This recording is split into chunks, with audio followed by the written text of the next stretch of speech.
পাবনা সরকারি এডওয়ার্ড কলেজে বজ্রপাতে একটি মেহগনি গাছ চিরে দ্বিখণ্ডিত হয়ে যাওয়ার ভিডিও সামাজিক যোগাযোগ মাধ্যমে ছড়িয়ে পড়েছে। তবে হঠাৎ করেই গাছটিতে দেখা যায় কে বা কারা ঠাটা চত্বর লেখা একটি সাইনবোর্ড ঝুলিয়ে রেখেছে। 6 মে সকাল 10:30টার দিকে বজ্রপাতের ঘটনা ঘটার পর থেকেই বিষয়টি নিয়ে নানা রকমের মন্তব্য করছেন স্থানীয়রা।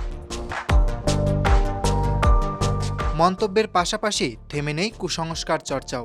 দেখা গেছে অনেকে বজ্রাহত এ গাছের বাকল কাঠ কেটে নিচ্ছেন। তাদের ধারণা এ গাছের ছাল বা অংশ তাবিজ, ঔষধ বা জাদুবিদ্যায় ব্যবহার করলে সেটি বেশি ক্ষমতাশালী হবে। অনেকে আবার এ গাছের ছাল পানিতে ভিজিয়ে পানি খাচ্ছেন বিভিন্ন রোগ মুক্তির আশায়। এডওয়ার্ড কলেজের এক শিক্ষার্থী বলেন, এর আগেও সেখানে 2টি নারকেল গাছের উপর বজ্রপাতের ঘটনা ঘটেছে। গাছ দুটি মারাও গিয়েছে। এবার মেহগনি গাছে বজ্রপাত হয় এবং গাছটি চিড়ে 2 খণ্ড হয়ে যায়। এর কারণ হিসেবে তিনি উল্লেখ করেছেন, কলেজে এসে এখানে প্রেমিক প্রেমিকারা নানা রকম প্রতিশ্রুতি দিয়ে প্রতিশ্রুতি ভঙ্গ করে।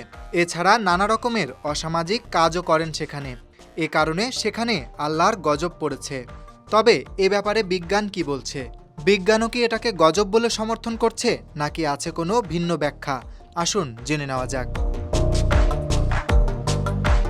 বজ্রপাত হলো প্রকৃতিতে ঘটে যাওয়া এক বৈদ্যুতিক স্রোতের নির্গমন, যা সাধারণত বজ্রঘূর্ণি বা মেঘ আবহাওয়ার সময় ঘটে। এটি মূলত 2 বা একাধিক চার্জযুক্ত মেঘের বা মেঘ ও ভূমির মধ্যে বৈদ্যুতিক ভারসাম্যহীনতার ফলে ঘটে থাকে। বজ্রপাতের সময় মেঘের মধ্যে ঘর্ষণের ফলে ইলেকট্রনিক চার্জ তৈরি হয়। সাধারণত মেঘের উপরের অংশে ধনাত্মক এবং নিচের অংশে ঋণাত্মক চার্জ জমা হয়। যখন মেঘের নিচের ঋণাত্মক চার্জ ভূমির ধনাত্মক চার্জের সাথে সংযুক্ত হতে চায়, তখন একটি শক্তিশালী বৈদ্যুতিক স্রোত সৃষ্টি হয়, যেটি মূলত বজ্রপাত। অধিকাংশ সময় লক্ষ্য করা যায় উঁচু এবং বড় গাছগুলোর উপর বজ্রপাত বেশি হয়। এর পেছনেও রয়েছে যথেষ্ট কারণ।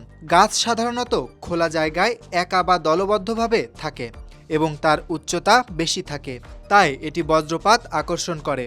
এছাড়া গাছের শরীরে জল থাকায় এটি সর্বদা আর্দ্র থাকে, যা বিদ্যুৎ স্রোত পরিবাহক হিসেবে কাজ করে। পাশাপাশি গাছ সাধারণত মাটিতে স্থায়ীভাবে সংযুক্ত থাকে, তাই এটি সহজে ভূমিতে চার্জ ট্রান্সফার করতে পারে। Dhaka express desk report.